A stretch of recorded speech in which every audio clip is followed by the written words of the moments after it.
10월 24일 토요일입니다. 토요일 새벽을 하나님께 올려드립니다. 함께 찬양 은혜의 강가로 부르시겠습니다.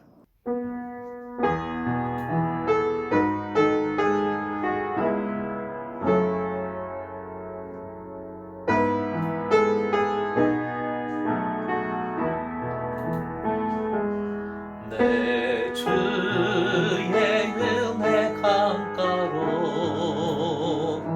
저 십자가의 강가로 내 주의 사랑 있는 곳 내 주의 강가로 가랑 나의 영혼을 생수로 가득 채우소서.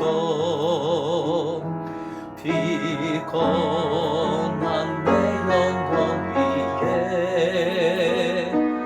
내 주의 은혜 강가로 저 십자가의 강가로 내 주의 사랑 있는 곳 내 주의 강가로.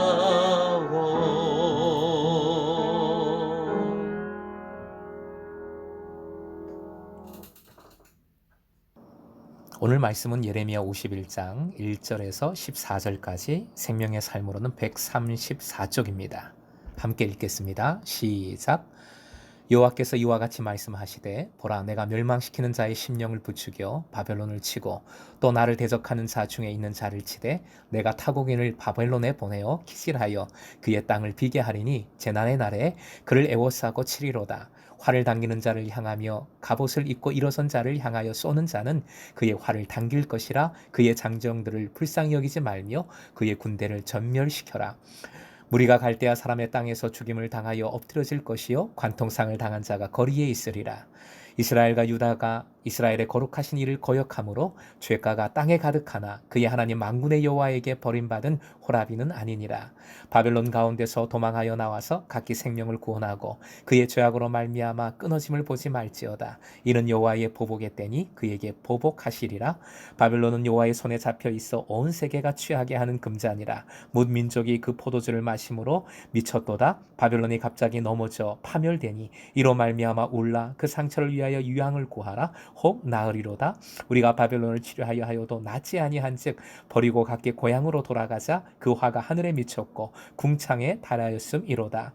여호와께서 우리 공의를 드러내셨으니 오라 시온에서 우리 하나님 여호와의 일을 선포하자. 화살을 갈며 둥근 방패를 준비하라. 여호와께서 메대 왕들의 마음을 부추기사 바벨론을 멸하기로 뜻하시나니 이는 여호와께서 보복하시는 것 곧 그의 성전을 위하여 보복하시는 것이라. 바벨론 성벽을 향하여 깃발을 세우고 튼튼히 지키며 파수꾼을 세우며 복병을 매복시켜 방비하라. 이는 여호와께서 바벨론 주민에 대하여 말씀하신 대로 계획하시고 행하심이로다. 많은 물가에 살면서 재물이 많은 자여 내 재물의 한계 곧 내 끝이 왔도다.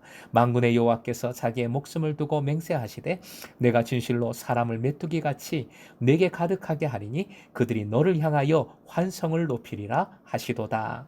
아멘. 5절입니다. 5절 말씀.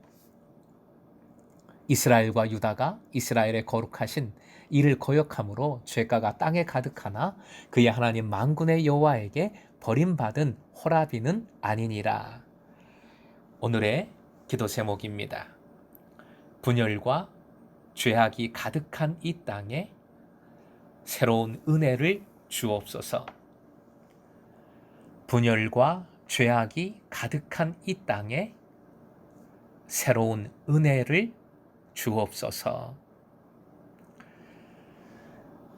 11절 말씀, 11절 메대 왕들이라는 표현이 나오는데 이 경우 메대가 실제로 뜻하는 바는 메대를 병합한 페르시아입니다.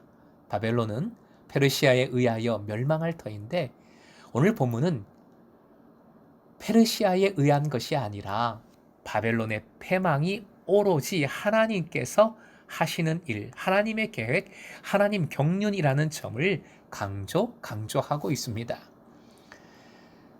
7절 말씀, 7절 하나님께서 바벨론을 세계 심판의 집행자로 쓰셨다는 의미의 말씀입니다. 금잔, 금은 부와 권력과 영광을 상징합니다. 뒤에 재물이라는 표현이 또 나오고 있죠. 온 세계가 취한다는 것은 바벨론이 온 땅을 차지하게 됨을 뜻합니다. 그런데 8절 말씀, 8절을 보십시오. 이처럼 하나님께서 세계를 심판하실 때 그 도구로 쓰셨던 바벨론이 갑자기 졸지에 넘어져 파멸되었다고 선포합니다. 히브리 원문을 보면 갑자기라는 단어를 맨 앞에 앞세워서 강조하고 있습니다. 바벨론의 멸망은 사람이 생각하지 못했던 갑작스럽게 닥친 일이라는 것이지요. 유향을 구해다가 바벨론의 상처를 치료하라는 표현은 바벨론의 고통이 너무 커서 결코 치료할 수 없음을 강조한 수사문입니다. 사람이 알 수 없었던, 결코 사람이 해결할 수 없는 갑작스럽고도 완전한 패망입니다. 결국 하나님께서 하신 것임을 잘 보여주고 있는 말씀입니다. 10절로 가봅니다. 10절 맨 끝에 표현, 오라 시온에서 우리 하나님 여호와의 일을 선포하자. 이렇게 말씀하고 있는데 공의 여호와의 일이란 바벨론을 이렇게 멸망시키고 하나님 백성을 돌이키신, 회복시키신 일을 뜻합니다. 가장 중요한 말씀은 본문의 5절 말씀입니다. 5절 히브리 원문을 살려 다시 번역을 해보면 이렇습니다. 5절 말씀 다시 읽어드립니다. 참으로 이스라엘과 유다는 그의 하나님께 만군의 여호와께 버림받지 아니하였도다. 그들의 땅이 이스라엘의 거룩한 자에 대한 죄가로 가득함에도, 이렇게 옮길 수 있어요. 죄가가 가득함에도 불구하고 거룩한 하나님께서 하나님의 백성을 버리지 아니하셨다라는 선포입니다. 두 가지 독특한 점이 있습니다. 첫 번째 독특한 점은 원문을 보면 북왕국과 남왕국을 가리키는 이스라엘과 유다를 통틀어서 그라고 부르고 있습니다. 남성 단수 그라는 표현을 사용하고 있습니다. 즉 남북 왕국을 하나로 본 것이지요. 하나로 보았다는 것이 중요합니다. 그 다음 독특한 특징은 버림받은 호라비라는 표현입니다. 조금 이상하기도 하고 생소하기도 합니다. 이스라엘과 유다를 아내 잃은 남자 호라비에 비유하고 있고, 그리고 동시에 하나님을 이스라엘과 유다의 아내로 여기고 있는 비유입니다. 중요한 초점은 하나님의 백성과 하나님의 긴밀한 관계를 강조하고 있는 말씀이라는 사실입니다. 하나님의 백성은 이스라엘 온 땅에 가득할 정도로 엄청난 잘못을, 죄악을 하나님께 저질렀음에도 불구하고 하나님께서 그들을 버리지 아니시고 다시 회복시켜 주심이 약속되고 있는 것입니다. 하나님과의 관계가, 그 긴밀한 관계가 회복될 것이다 약속되고 있는 것이지요. 오늘 말씀을 통해 남과 북의 분단을 그려보게 됩니다. 이 땅의 죄악과 분열상도 돌아보게 됩니다. 거룩하신 하나님은 그 죄악을 그냥 넘기시지는 않으십니다.